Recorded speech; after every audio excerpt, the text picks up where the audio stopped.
Alright, apologies for some of the wind noise. We're having a massive cyclone right now, but here we go. We've got our 1G-FE block. This one has been machined, so what the machine shop did is honed the bores. We're still running a standard bore size, so it's still 75mm, I think it is. And we've had the block decked. From there, it's just been thoroughly cleaned. Cleaning process was after we had all the port work done. So after I did all the porting of the oil galleries, I basically took a pressure washer, got in and just cleaned as much as I could, spray everything out, take some compressed air and blow everything out with compressed air. From there, just coat all the raw metal surfaces in WD-40 so they don't rust. And we're good to move to the next step, which is the final assembly. So when you're building an engine, the way I like to do it is just have everything laid out on the bench, sort of in an orderly manner, sort of in the steps that you're going to take. So got my rods, my wrist pins, piston rings, pistons, main caps, main bearings, and my rod bearings. So that's sort of the order that things will sort of go together. Now in terms of parts, we've got a IS200 1G-FE block. The block doesn't really matter, all of the 1G castings are very, very similar, but this is going into an IS200, so the engine mount points line up nicely. Pistons and rods are from a 1G-GTE. Now these are Gen 3 rods and Gen 3 pistons. Now you can mix and match the rods and pistons, but you may need to grind the crank if you get Gen 1 or Gen 2 turbo rods. You'll need to grind the crank down by 2mm. But if you're using Gen 3 rods, you can use a 1G-FE crank and off you go. So in terms of bearings, we've got, that's the part number for the main bearings, that's the part number for our rod bearings, and that there is the part number for our thrust bearings or thrust washers. That is the part number for 1G-GTE piston rings. Note that 1G-FE are not the same. But yeah, so nothing's brand new. These rods are super, super strong. You pretty much cannot break these. Pistons, we are running E85, so these won't be an issue. However, if you're going with petrol and high compression, it wouldn't be a bad idea to go to a forged piston if your tune is not spot on. This car's got a very nice Haltech engine management package, so the factory pistons will be beautiful. And again, super strong, pretty much unbreakable for what we're doing. Now, I have already measured up the block with a micrometer, but what I'm going to show you is the quick and easy way to do it at home with what's called plasti gauge. So we're going to sit the crank in here, we're going to put the bearings in, and then we're going to torque everything down, and then we're going to take it all back apart, and the plasti gauge will tell us our bearing clearances. So let me quickly show you how to do that. So when you take your bearings, you'll notice there's actually two types. One's got a groove and one doesn't. So the side with the groove goes into the block. So all you do, seat that in there and just repeat the process for all 6 bearings. Now you will notice that the first bearing actually has what's called the bearing tang. So that little groove is on the other side. So make sure you put that one there and then the rest just go in as normal. Now I'm just using the Permatex Ultra Slick and we're just gonna put some lube down the main tunnel. Now you don't have to go crazy here. This is only a test fit. As with most Toyotas of this era, it's a factory forged crankshaft. It's pretty much unbreakable. There's no need to upgrade this. Now, if you do have Gen 2 rods, you can actually offset grind the crank to create a small stroker. But like I said, for what we're doing, definitely not needed. So all we're gonna do is line this up. Now, it's important to make sure you have none of your oil feed holes facing up. And then all we're going to do is take some of our plasti gauge, cut a small slice off and put it on each bearing top. Alright, now that we've got our strips of plasti dip on each of the bearings, all we're going to do is take each main cap, take a bearing, slide it in, and you'll see the bearings nicely seated. Like I said, these are all numbered and directional, so you pretty much can't screw this up. Have my impact gun set to the softest possible setting and I'm just running in all the bolts. Alright, now I've got a micrometer style torque wrench. This one's gear wrench one. And all you're going to do is set it to about 30 Newton meters. These bolts all need to be torqued to 60 and I like to do it in a couple even steps. Now you sort of want to walk each bolt down evenly. You don't want to just torque this one all the way down and torque this one all the way down. You sort of do it in even steps. And that way the cap will sort of walk itself on and it'll be nice and even.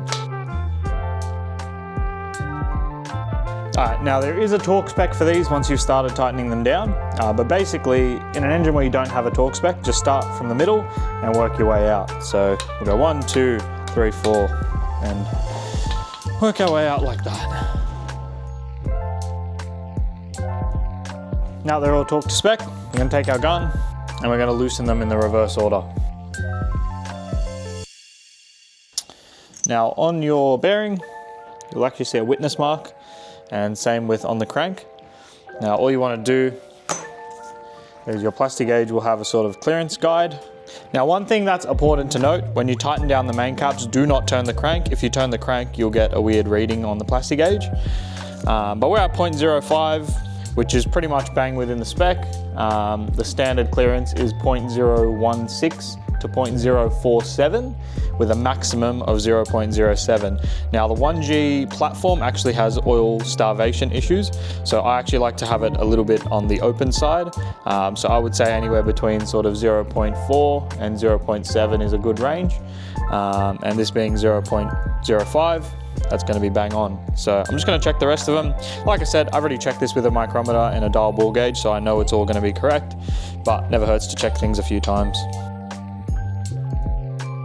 And I've checked all the rest of them and they're all good to go.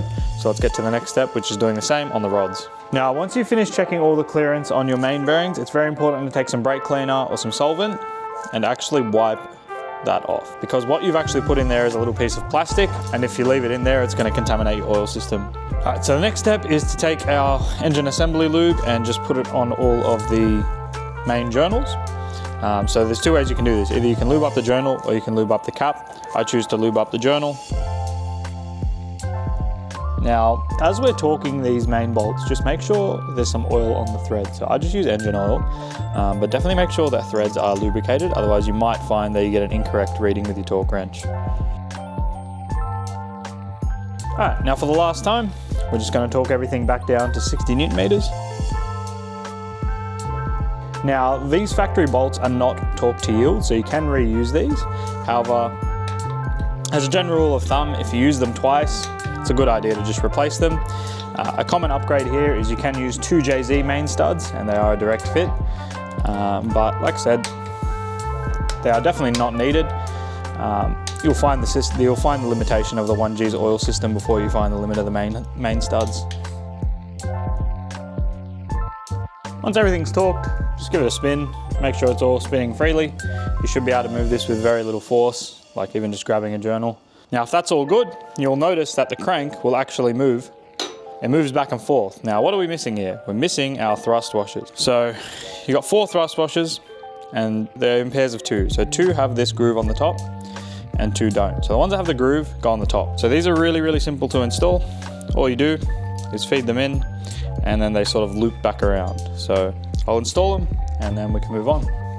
Now, some people like to install these for the crank, but for some reason I just find it easier to do it once the crank's in. They just tend to not fall out as easy. That's one. Now, if you actually look at the bearing, there is 2 grooves. They face outwards. Now again, as with anything in an engine, a bit of assembly lube's never gonna hurt. Now with the thrust washers, a little goes a long way. They don't need much at all. It's sort of just to help it stick there while you install it. Now what you can do is take a pry bar and you can actually pry from the block onto the crank, and you'll see the crank move forward ever so slightly, almost unnoticeable. What you can do is put a dial ball gauge on the front of it and actually measure your thrust bearing clearance. Now, I've already checked this and I know this is within spec, but if it's not, what you'll need to do is replace those thrust washers, and if it is in spec, then you're all good to continue. Now, if you don't have a dial ball gauge, you can also do it with a feeler gauge. So just take a reference point, figure out how much gap there is, push it the other way, and then figure out how much gap there is again. So the rods are super simple, pretty much exactly the same as what we just did. Now, the only difference we'll find here is we've had these rods honed so they look perfect, but usually there might be some marks on there. The only difference here is both bearings are exactly the same on the rod. So it's not like the mains where there's one different bearing and the 2 sides are different. All of the rod bearings are the same. So all you do is you take the tang, line it up, and just slide the rod bearing in. Now, before we go putting these in, you might be noticing one thing. Piston bit is super simple. So we've got our piston and we've got our piston ring. So this shiny chrome one is the top ring. The slightly duller one is the second ring. This combination of the skinny ones and the spring is the bottom oil control ring, and that just scrapes the cylinders and keeps the bore lubricated. So checking and setting the piston rings is super simple. Take your ring. So let's start with our top ring. Pick a cylinder. So these do need to go and stay in the same cylinder because all the cylinders will slightly vary. And if you get confused with what your rings are, they should have a little marking on them. This one's got a little T, so this is a top ring. And all we're gonna do is take our ring. So I push it down until the piston sort of gets to this level, and that way I know it's even all the way around. Right, so our 0.4 mil feeler fits just right in there. So we know that's probably bang on our spec. Factory rings generally are pretty close to the correct spec. And then we'll just check the second ring the exact same way. We'd rather go a little bit looser than tighter. Tight ring gaps are going to break engines. Loose ring gaps, nothing's really going to happen. If they're massively loose, you'll blow a bit of smoke. Alright, so now that we've got our spring and our 2 oil control rings installed, we're going to just rotate this so that the red portion is in line with the pin bore, roughly 45 degrees the other way. So we've got one facing that way, one facing that way, and the red bit just above our pin bore. You can install these by hand, but I do not recommend it. So all you do is take your piston, get your piston ring expander, just enough, get it to where it needs to go, and it should move freely. Now again, you want to stagger these 45 degrees. So service manual says to put the ring facing the bottom left on the second ring, and the top ring will face sort of here. And we need to put our rod into our piston. Now you may be wondering, how is that going to hold together? So that's where your wrist pin comes in handy. However, your wrist pin is a friction fit, so you will notice it doesn't just slide in nicely.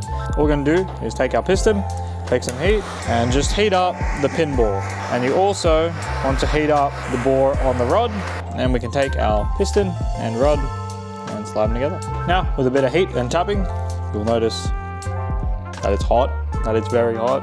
Now on the piston, there is a front side and a back side. So if you look at the top, you'll see some markings, and that indicates the front of the piston. And on the rod, you'll see this sort of groove, and that matches up with that. So assembly goes together like this, and that's it.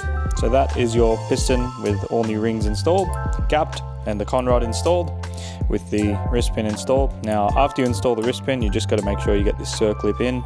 Every manufacturer has their own way of doing it, so just get that circlip in. All I'll do now is gently insert it into the cylinder. Now the cylinder is already lubricated with engine oil. You don't want to do this dry. I've already lubricated all the cylinders with engine oil. You can just use WD or ATF or pretty much any lubricant. So all we do is install it, making sure that our rings are in the right spot, and we take our piston ring compressor. Now you can also install the piston into the piston ring compressor first, but I find it easiest just to sit it in there. There's not a lot of load and it's just sitting on the oil ring expander. Now we'll loosen this off a bit. Now I've already coated this as well in engine oil. So what we do is take our piston ring compressor and tighten it till the rings are all compressed. Then what I'll do is take the hammer. Now don't use the top, just use the plastic or rubber handle, and just give it a few light taps. Now if it takes anything more than a light tap, stop. But in my case, that's gone in nice and easy. So all I'm doing here is putting my hand on the bottom, and I'm actually guiding the rod into the journal so that it doesn't hit it. Now it's gone in nice and easy. Let's have a look on the other side.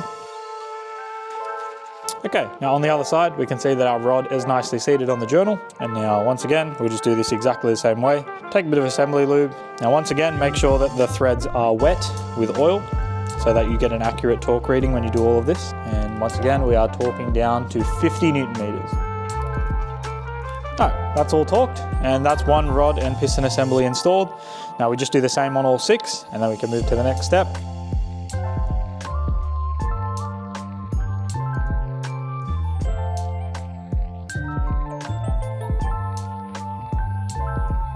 Right, so this is our 1G-FE, but it applies to any 1G oil pump. There's one more mod we're going to do. Now, if you look at the pump, this here is the relief valve. So how this works, there's a spring in here, and when the oil pressure gets to the pressure of that spring, the valve opens and lets the oil pressure through. Is raise that pressure. So the way we do that is we take this off, and there's a spring. So the best way to do it would be to find this exact spring and get one that's slightly stiffer.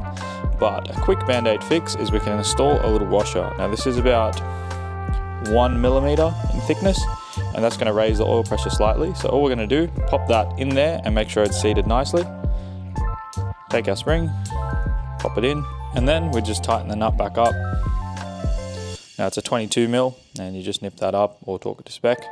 Now before installing the oil pump, one last thing I like to do is take the gear out, get some assembly lube, pack this with a little bit of lube, and that's our oil pump all done. So now we can install this back on the engine.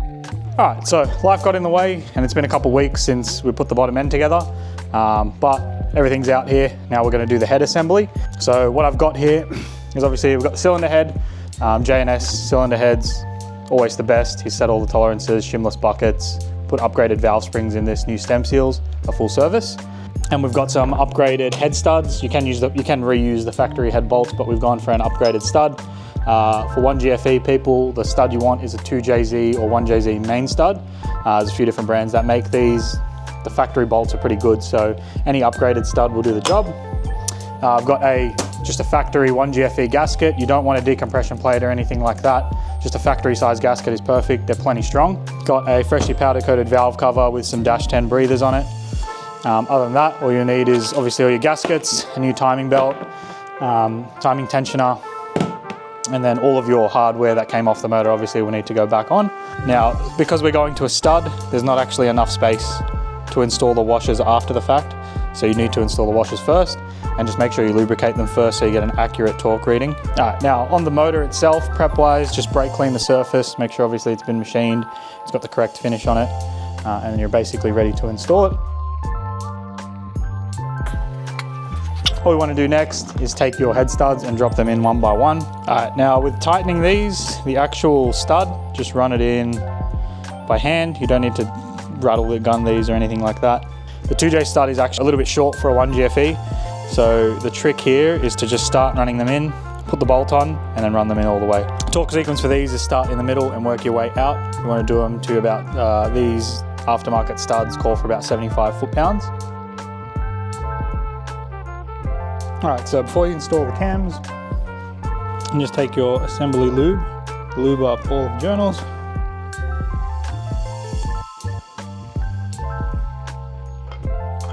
Now, when installing the cams and timing everything, just make sure you follow the factory service manual. They want the intake cam with the service bolt hole facing straight up. On the back, there's 2 timing marks, and you just line those up. Now on the front, we're just going to install our cam gear. Now on the bottom, don't forget to install your timing belt retainer.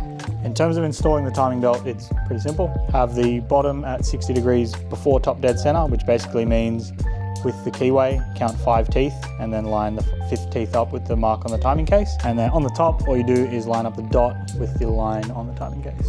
And you take your timing belt. Now we've just got a new genuine Toyota belt. That's part number if you want it.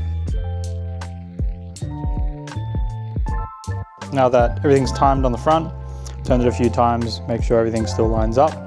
If you want to double check, you can put the plastics on and put the balancer on and make sure that your 0 mark lines up top and bottom.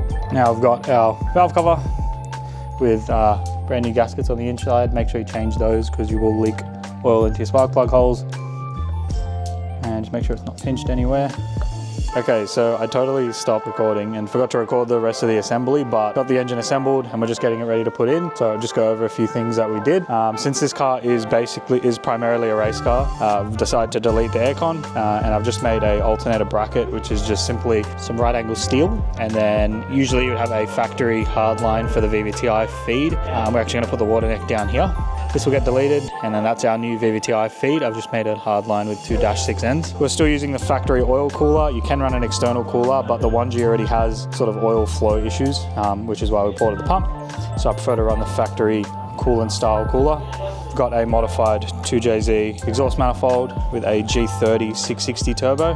Put an extreme clutch in there. It's just a 6-puck single disc. In terms of injectors and plugs, we're running NGK BKR 7E spark plugs. And then injectors, we're just running Bosch 1000cc injectors. There'll be plenty for this. All right, this video is getting super long, so I'm gonna call it quits here. But in the next video, I'll be showing you guys all the custom fab, how I made the intake manifold. I'll also make another video on doing the oil porting mods to the block, and then we'll get everything situated in the car, do the first startup, and hit the dyno and see what it makes.